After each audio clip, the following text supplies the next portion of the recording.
Well, good afternoon, colleagues. I'm Scott Leach, the New South Wales and National President of the Australian Hotels Association, and I'm speaking to you today from my family business here in Erskineville, a hotel we've owned and operated for 25 years, but certainly never as empty or as hollow as it is right now. It's been 6 weeks and 2 days since our industry was shut down, with little more than 12 hours notice. It took from us 70,000 jobs and closed 1,500 hotels in New South Wales. And across Australia, 250,000 employees and 300,000 contractors were stood down within days of this closure. 6,500 hotels across the nation now stand dormant. No income, no life, just fixed costs accruing every day. And understandable anger and frustration is growing among tenants, landlords, and freehold owners alike. Millions of litres of beer have gone down the drain. Tons of fresh produce have been thrown in the bin. Tens of thousands of functions have been cancelled. And the human carnage of this stress on our people just hasn't been calculated.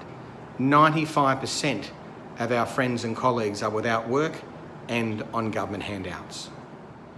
And announcements in recent days from the federal and state government have fallen short of industry expectations, perhaps creating even more uncertainty in the larger states of New South Wales and Victoria.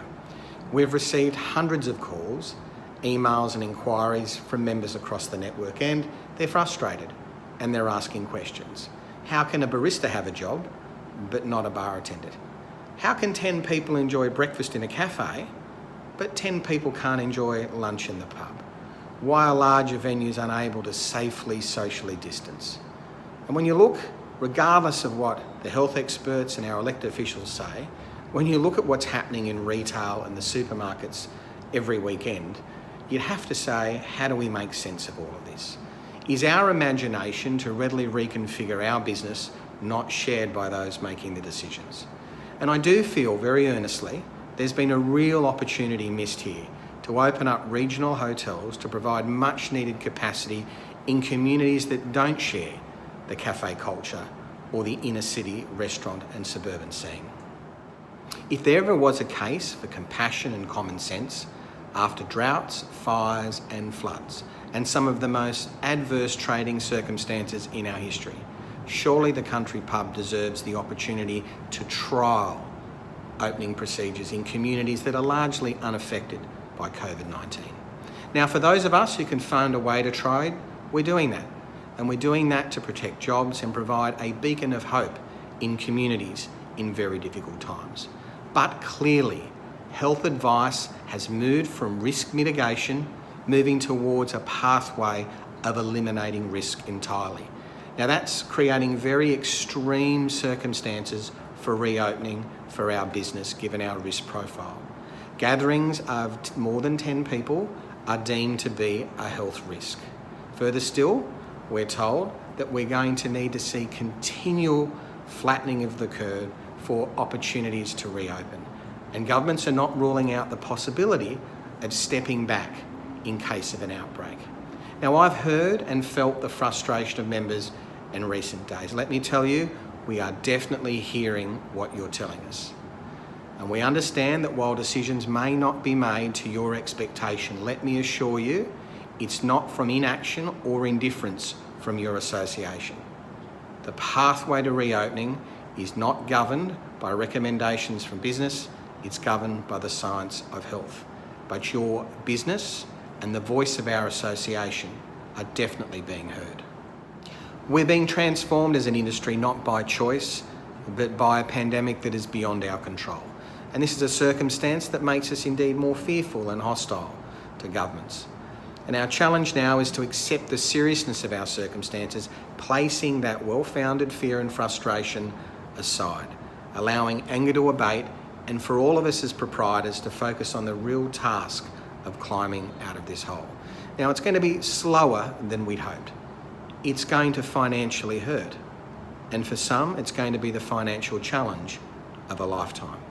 And I know that words can sound hollow right now, but let me assure you, your association is working around the clock with elected officials and agencies promoting the sustainable reopening of hotels. We're exploring all opportunities, and many of them are being rejected, but many of them have traction.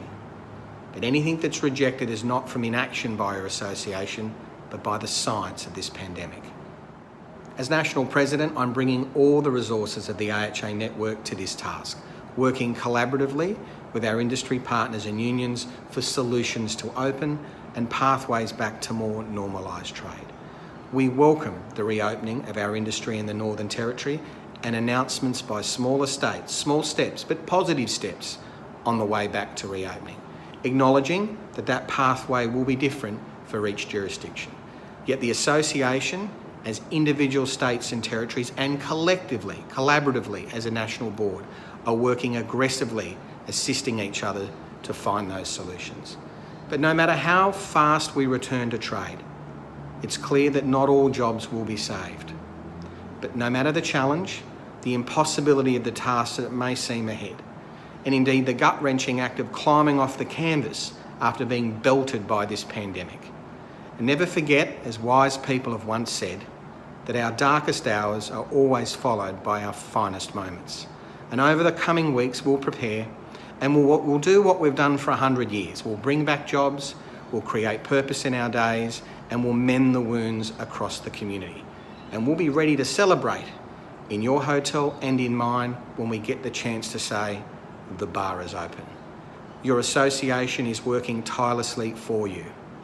We acknowledge you are in distress, and we thank you for your support as we all work together to find a solution and a way out of this pandemic so we can enjoy better times ahead.